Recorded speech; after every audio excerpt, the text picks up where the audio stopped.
Chapter 5. After chaos among the peaches, the great sage steals the pills. In the revolt against heaven, the gods capture the demons. The story goes on to relate that the great sage, equaling heaven, a mere monkey devil after all, was quite satisfied that his name was on the register of office, without caring about the grading of his job and his own rank, or the size of his salary. The immortal clerks in the two offices in his residence were in constant attendance on him. He had 3 meals a day and a bed to sleep on at night, and he lived a free and easy life, without worries. In his spare time, he would visit the other palaces, get together with his old friends, and make new ones. When he saw the 3 pure ones, he would address them as venerable, and when he met the 4 emperors, he called them Your Majesty. He was on fraternal terms with the 9 bright shiners, the generals of the 5 regions, the 28 constellations, the 4 great heavenly kings, the gods of the 12 branches, the 5 ancients of the 5 regions, the star ministers of the whole sky, and the countless gods of the Milky Way.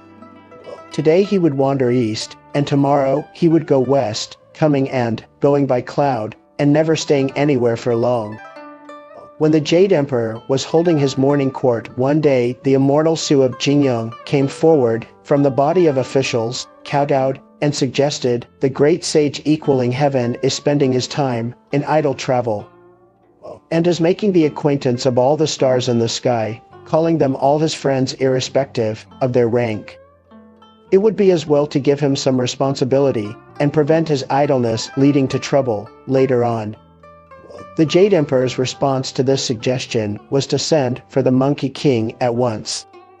He came in a cheerful mood and asked, "What promotion and reward have you summoned me here to receive, Your Majesty, seeing that you are idle and have nothing to do?" Replied the Jade Emperor, "We are giving you a job. You are to administer the peach orchard, and you will give it your attention day and night." The great sage was overjoyed, and after expressing his thanks and chanting he withdrew. In his eagerness to be at work, he went straight to the peach orchard to have a look round.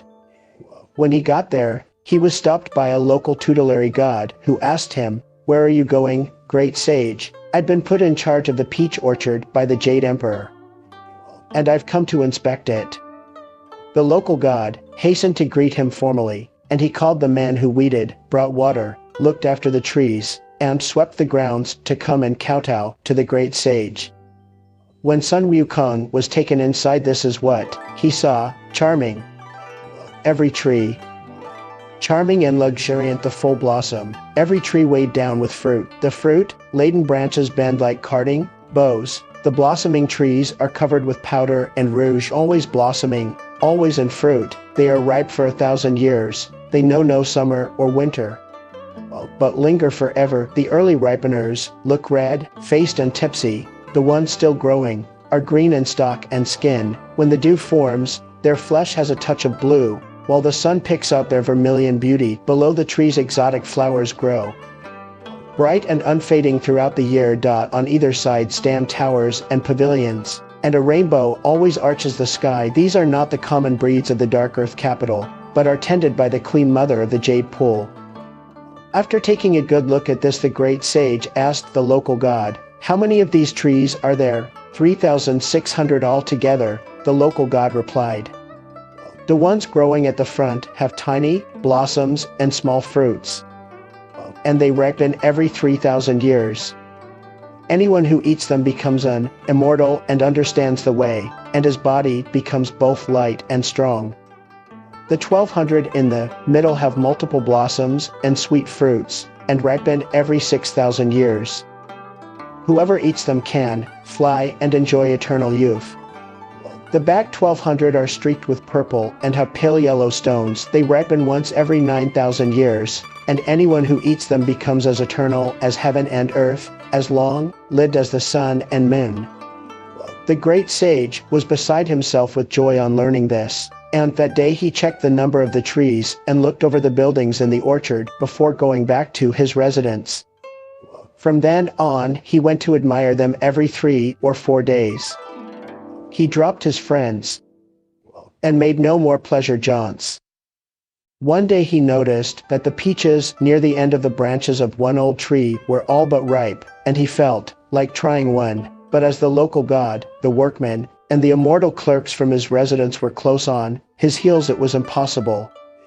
Suddenly he had an idea, and he said, "Go and wait for me outside the gates while I take a nap in this summer house." All the immortals thereupon withdrew, and the Monkey King took off his official hat and clothes, climbed one of the bigger trees, and chose some large, ripe peaches.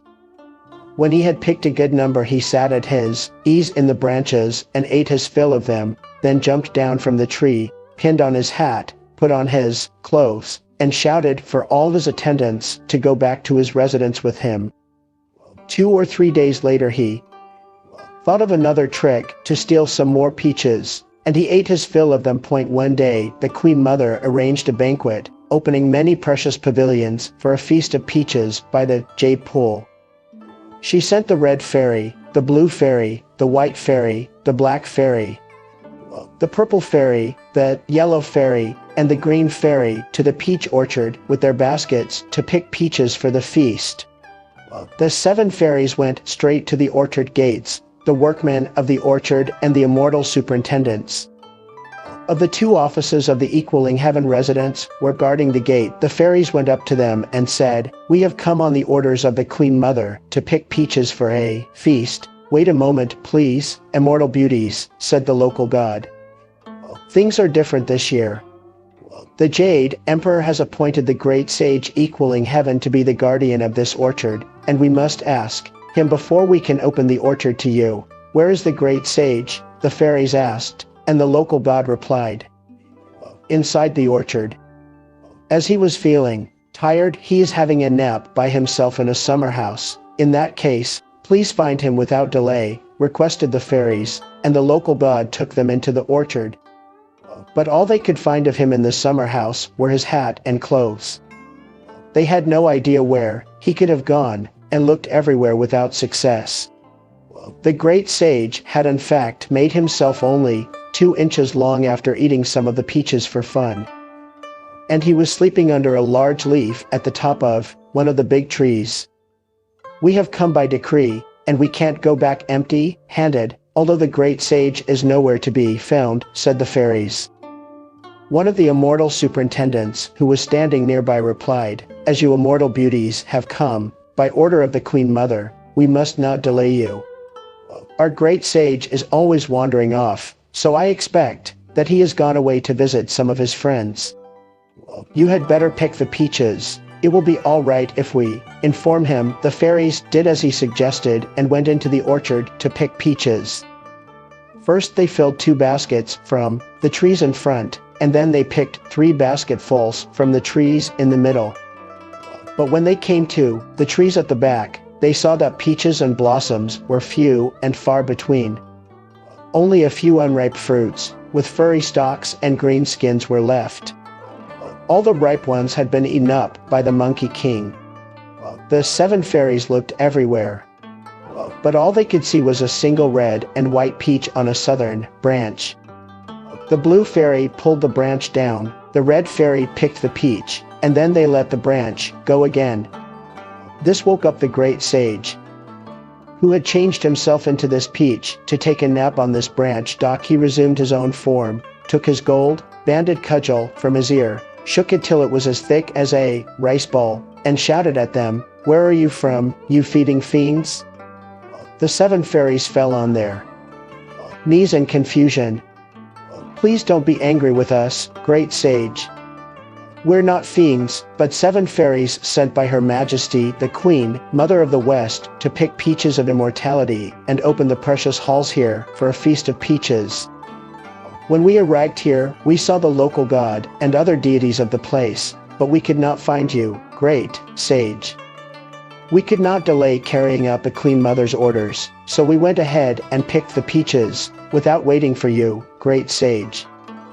We very much hope that you will forgive us." These words turned the great sage's bad mood into a good one, and he said, "Please rise, fairy beauties.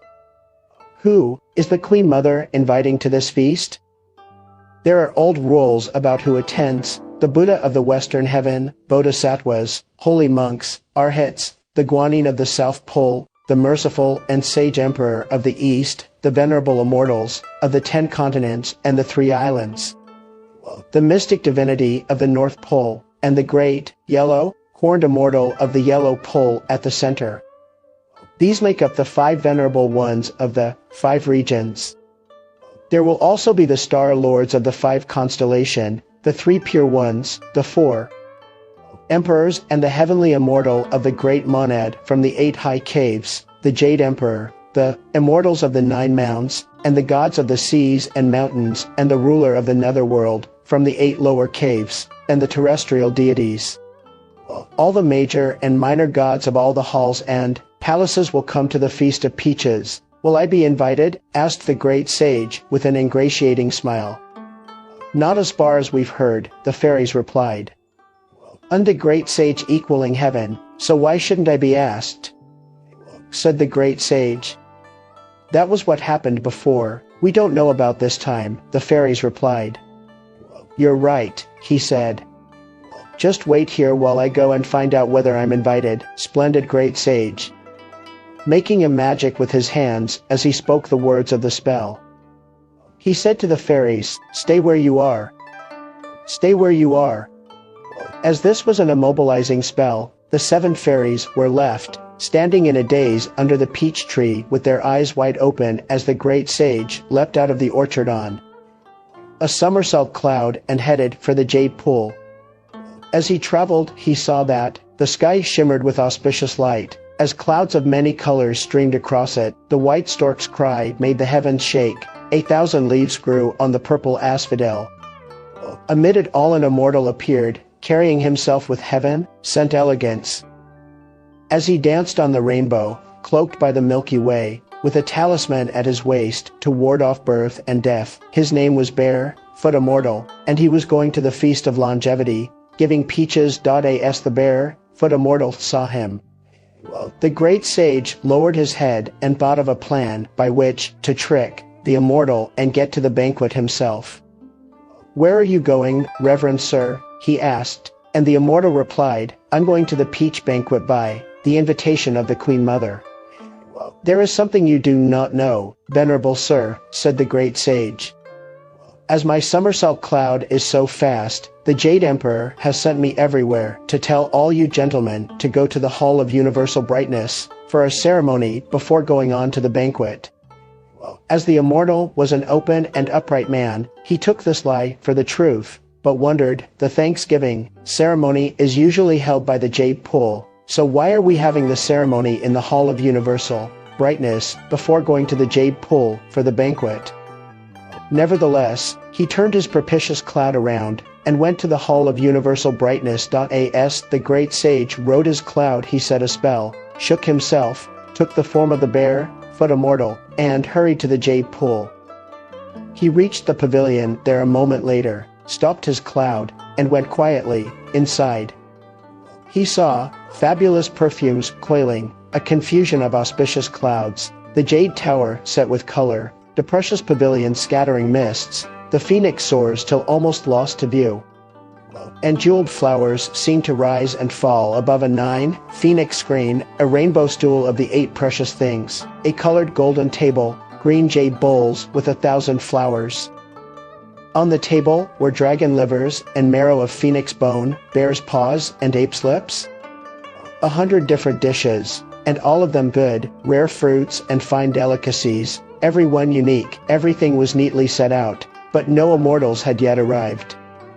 The great sage had not finished looking when he smelt wine, and as he whirled round he saw under a portico to the right several immortal officials in charge of brewing liquor, with some workmen who stirred the lees, a number of novices who carried water, and some boys who looked after the fires.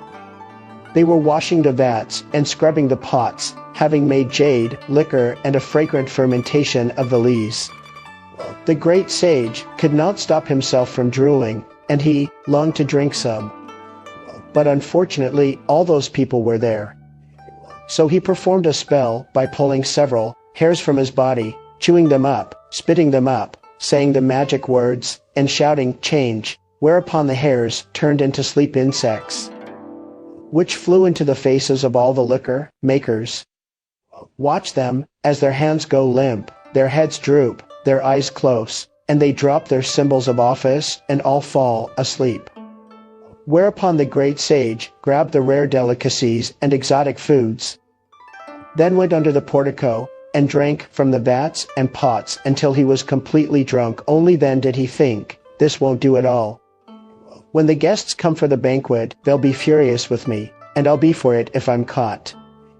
I'd better get back to the residence as soon as I can and sleep it off." Our dear great sage staggered and swayed, charging about all over the place under the influence of the liquor, and going the wrong way. He arrived not at the Equaling Heaven residence, but at the Tushita Heavenly Palace. As soon as he saw this, he sobered up and said to himself, "The Tushita Palace is the highest of the 33 heavens, where Lord Laozi of the Great Monad reigns. However did I get here? Never mind, I've always wanted to see that old chap, and I've never managed to come here before. I might as well go and have a look at him now that I'm passing this way." He straightened his clothes and rushed in, but did not see Lord Laozi. There was no sign of anyone. This was because Laozi and the ancient Buddha Dipamkara were expounding the way from a red dais in a triple-storied pavilion, and all the immortal boys, generals, officials and petty functionaries were standing to right and left listening to the lecture. The great sage went straight to the room in which the elixir was kept, and although he could not find Laozi there, he saw that there was a small fire in the stove beside the range, over which pills were made. On either side of the stove were 5 gourds, full of golden pills of refined elixir. "This is the immortal's greatest treasure," he exclaimed in delight. "I've wanted to refine some of these golden pills to save people with ever since I understood the way and mastered the principle of the correspondence of the esoteric and exoteric, but I've never had time to come here. Today I'm in luck. I've found them. As Laozi isn't here, I'll try a few." He emptied the gourds of their contents and ate up all the pills as if he were eating fried beans. Before long he was full of pills and quite sober. "This is terrible," he thought. "This is a colossal disaster. If the Jade Emperor is shocked by this, I'm done for. I must get out of here.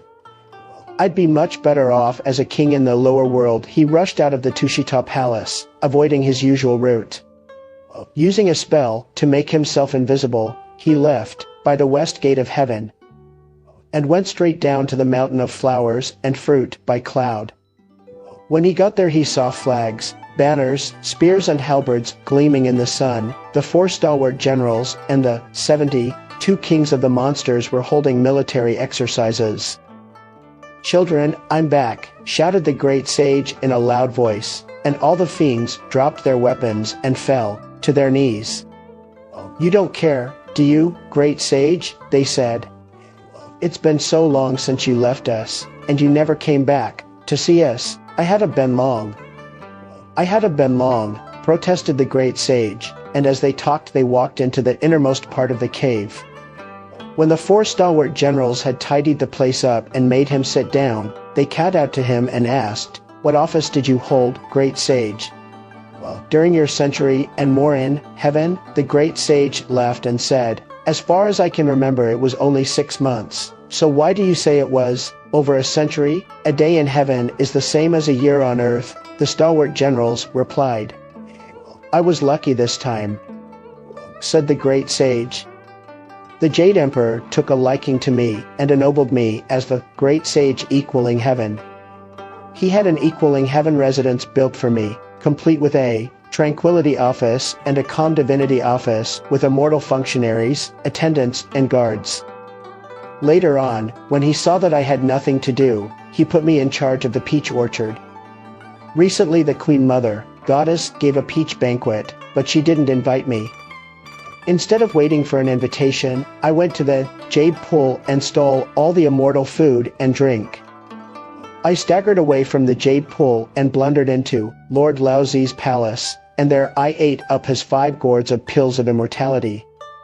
Then I got out through the heavenly gates and came here, because I was scared that the Jade Emperor was going to punish me. All the fiends were delighted with what they heard, and they laid on liquor and fruit with which to welcome him back. They filled a stone bowl with coconut toddy and handed it to him, but when he tasted it, the great sage grimaced and said, "It's awful, it's awful." 2 of his stalwart generals, Bang and Ba, explained, "You don't find coconut toddy very tasty because you have drunk immortal liquor and eaten immortal food in the heavenly palace, great sage. But as the saying goes, sweet or not, it's water from home." To this the great sage replied, "And all of you, whether related to me or not, are from my home. When I was enjoying myself beside the jade pool today, I saw jars and jars of jade liquor under a portico there. As none of you have ever tasted it, I'll go and pinch you a few jars. Then you can each have a little drink and live forever." All the monkeys were beside themselves with glee. The great sage then went out of the cave, turned a somersault, made himself invisible, and went straight to the peach banquet. As he went through the gates of the jade pool, he saw that the man who made the wine, stirred the lees, carried the water, and looked after the fire were still snoring away. He tucked 2 big jars of wine under his arms, took 2 more in his hands, then turned his cloud round and went back to have a feast of immortal wine with the monkey masses in the cave. They all drank several cups and were very happy, but we will not go into this. The story returns to the 7 fairies, who were only able to free themselves a whole day after Sun Wukong had immobilized them with his magic. They picked up their baskets and went back to report to the Queen Mother that they were late because the great sage equaling heaven had held them there by magic. "How many peaches did you pick?" the Queen Mother asked. 2 baskets of little ones and 3 baskets of medium ones. But when we got to the back, we could not find a single big one. We think that they were all eaten by the great sage. While we were looking for some, the great sage suddenly appeared, and he beat and tortured us to make us tell him who had been invited to the banquet. After we had told him, he immobilized us there, and we don't know where he went. We only came round and freed ourselves a moment ago." On hearing this, the Queen Mother went to see the Jade Emperor and gave him a full account of what had happened. Before she had finished, the liquor makers arrived with their immortal officials to report that an unknown person had thrown the grand peach banquet into confusion and stolen the jade liquor as well as the precious delicacies of 100 flavors. Then came 4 heavenly teachers to announce that the supreme patriarch of the way, Lao Tzu, had arrived.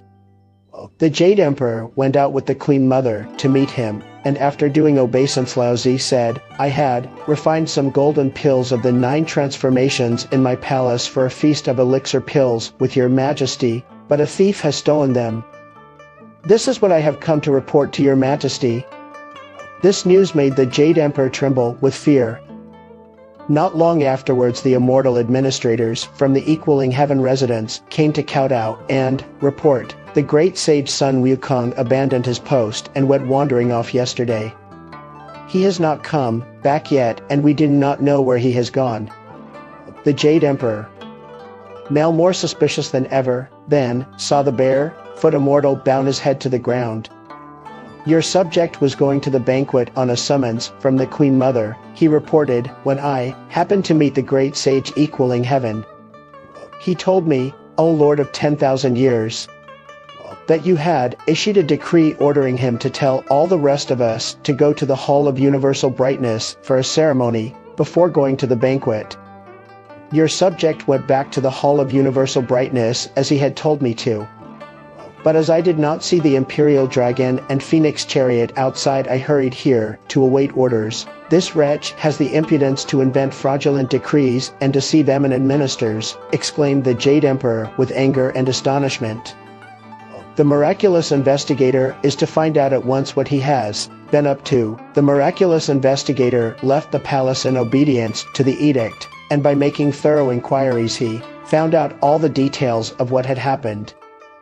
The wrecker of the heavenly palace was Sun Wukong, he reported, and he went on to give a full account. The Jade Emperor was curiously angry, and he ordered the 4 great heavenly kings along with Heavenly, King Li, and Prince Neza to mobilize the 28 constellations.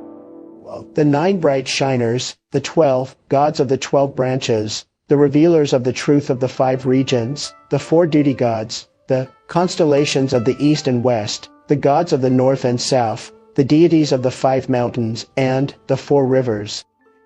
The star ministers of all heaven, and a total of 100,000 heavenly soldiers. They were to descend to the lower world with 18 heaven and earth nets, surround the mountain of flowers and fruit, and capture that wretch for punishment. The gods called out their troops at once, and left the heavenly palace. A dusty sandstorm blotted out the heavens. Purple fog threw the earth into darkness. Just because the monkey fiend offended the supreme emperor, heavenly hosts were sent down to the mortal dust. The 4 great heavenly kings, the revealers of the truth of the 5 regions. The 4 great heavenly kings held the supreme command, and the revealers controlled the soldiers' movements. Li, the pagoda carrier, commanded the central core. Neza the deadly led the van. The star Rahu ordered the leading rams, and the star Ketu towered behind. The sun revealed his divinity, and radiance shone from the moon. The stars of the 5 elements were mighty in valor, and the 9 bright shiners were fond of battle. The stars of the branches Zi, Wu, Mel, and Yu were all great heavenly warriors.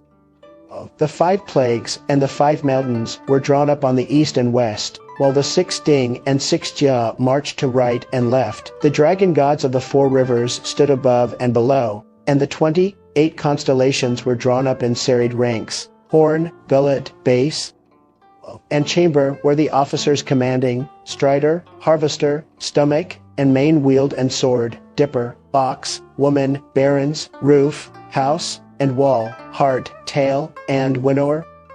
All able stars?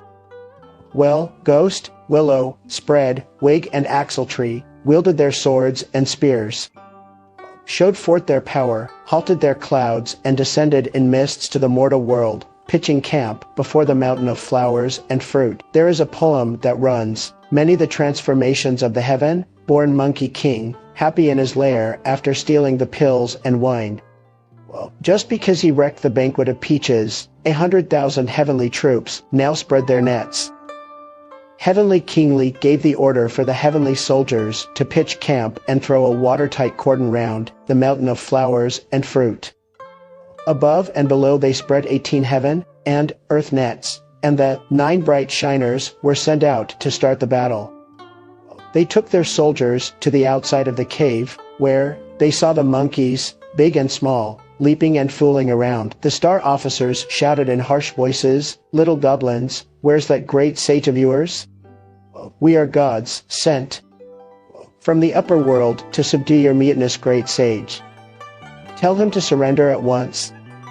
And if there's so much as a hint of a no from him, we will exterminate every last one of you." The little monkeys went rushing in to report, "Great sage, a disaster, a disaster. There are 9 evil gods outside who say they've been sent from the upper world to subdue you." The great sage, who was just then sharing the immortal liquor with the 72 kings of the monsters and his 4 stalwart generals, paid no attention to the report, saying, "Today we have wine, so today we celebrate. To hell with what's happening outside the gate." But before the words were out of his mouth, another group of little devils came in. "Those 9 evil gods are using foul and provocative language to challenge us to fight," they announced. "Never mind them," said the great sage with a laugh. "With verse and wine we're happy today. Who cares when fame will come our way?" But before these words were out of his mouth, yet another group of devils came rushing in. "Sir, those 9 evil gods have smashed the gates and are charging in." "The stinking gods," exploded the great sage, "what nerve! I never wanted a fight with them, so why should they come here to push us around?" He thereupon ordered the 1-horned monster king to lead the 72 monster kings into battle, while he followed them with the 4 stalwart generals. The monster king hastily assembled the devil soldiers and sallied forth to meet the enemy. They were all stopped by a charge by the 9 bright shiners, who held the head of the iron bridge so that no one could enter or leave. During the tumult the great sage came on the scene, and shouting, "Make way," he raised his iron cudgel, shook it till it was as thick as a bowl and 12 feet long, and struck and parried as he came charging out. The 9 bright shiners, who were no match for him, fell back. "You reckless protector of the horses," they shouted when they were back in the safety of their own position. "You have committed the most terrible crimes. You stole the peaches and the wine, wrecked the peach banquet, and pilfered the immortality pills of Lord Laozi. On top of all this, you brought some of the immortal liquor you stole back here. Don't you realize that you have piled crime upon crime?" The great sage laughed. It's true," he said, "but what are you going to do about it?" In obedience to a golden edict of the Jade Emperor, the 9 bright shiners replied, "We have led out troops, here to subdue you. Submit at once, or else all these creatures of yours will have to pay with their lives. If you refuse, we shall trample this mountain flat and turn your cave upside down. You hairy gods," roared the great sage in a fury, "what magic powers have you got to let you talk so big? Clear off, or I'll give you a taste of my cudgel." The 9 bright shiners did a war dance together, which did not frighten the handsome Monkey King in the least. He whirled his gold-banded cudgel, parrying to right and left, and fought the 9 bright shiners till their muscles were weak and their strength was gone. Then each of them broke ranks and fled, dragging their weapons behind them. They rushed to the command post of the Central Corps and reported to the pagoda, bearing heavenly kingly that the Monkey King was so ferocious that they had fled from the battlefield, unable to defeat him. Heavenly kingly then sent the 4 heavenly kings and the 28 constellations into battle.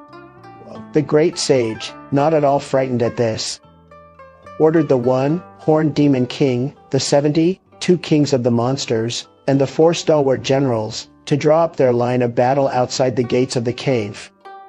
The ensuing melee was really terrifying. Howling winds, dark, sinister clouds. On one side flags and standards colorfully flying, on the other side the gleam of spears and halberds.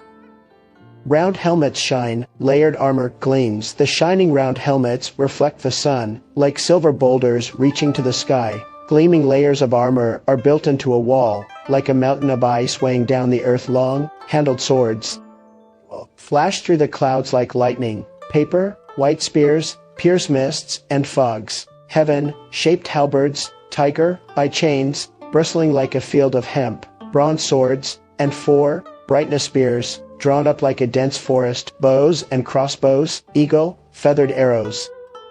Short clubs and snaky spears to terrify the soul. Wielding his single as you will cudgel, the great sage fights against the heavenly gods. Such is the slaughter that no bird flies over it, and tigers and wolves flee in terror. The swirling stones and clouds of sand make everything dark. The dirt and the dust blot out the heavens. The clash of arms startles the universe, as the battle strikes out into gods and demons. The battle started in the morning and went on till the sun set behind the mountains in the west. By then the 1 horned demon king and the 72 kings of the monsters had all been captured by the heavenly hosts. Only the 4 stalwart generals and the monkeys had got away, and they were now hiding in the innermost recesses of the water curtain cave. The great sage's solitary cudgel had fought off the 4 heavenly kings, the pagoda bearer and Prince Neza, who were all in the sky. After the battle had gone on for a long time, the great sage saw that night was drawing on, so he plucked out one of his hairs, munched it up, spat out the pieces, and shouted, "Change." They changed into thousands of great sages, all with gold-banded cudgels, who forced Prince Neza and the 5 heavenly kings to withdraw. After winning this victory, the great sage put back his hair and hurried back to the cave, where the 4 stalwart generals at once led the monkeys out to kowtow at the head of the iron bridge to welcome him back. They sobbed 3 times and then laughed 3 times. "Why are you laughing and crying at the sight of me?" the great sage asked. "When we led all the commanders into battle against the heavenly kings this morning," replied the stalwart generals, the 70. "Two kings of the monsters and the one horned demon king were all captured by the gods, and we had to flee for our lives. That is why we cried. We laughed because you, great sage, have come back victorious and unharmed." To this the great sage replied, "Victory and defeat are all the soldier's lot. As the ancients said, to kill 10,000 of the enemy you must lose 3,000 of your own. Anyhow, the officers of ours who were captured were all tigers, leopards, wolves, badgers, river deer, foxes, and raccoon dogs. Not one of our own kind was even wounded, so there's no need for us to be bothered about it. But although I forced the enemy to withdraw by dividing up my body through magic, they're still encamped at the foot of our mountain, so we'll have to remain on our guard. Meanwhile, we must eat a good meal and get a good night's sleep to build up our energy. Tomorrow morning, I'll use powerful magic to capture those heavenly generals and avenge our people." After the 4 stalwart generals and the other monkey commanders had drunk several cups of coconut toddy, they went to bed with their worries calmed. When the 4 heavenly kings had withdrawn their troops and ended the battle, those who had distinguished themselves reported what they had done. Some had captured tigers and leopards, some lions and elephants, and others wolves and raccoon dogs, but not one single monkey goblin had been taken. Then they built a mighty stockade around their camp. Commanders who had distinguished themselves we rewarded, and the soldiers who made up the heaven and earth nets were ordered to surround the mountain of flowers and fruit, holding bells and shouting, ready for a great battle the next day. Every man heard the orders, and they were strictly obeyed. Indeed, a wicked monkey made chaos, shocking heaven and earth, so they spread their nets and watched by night and day. Listen to the next installment to hear how he was dealt with the following morning.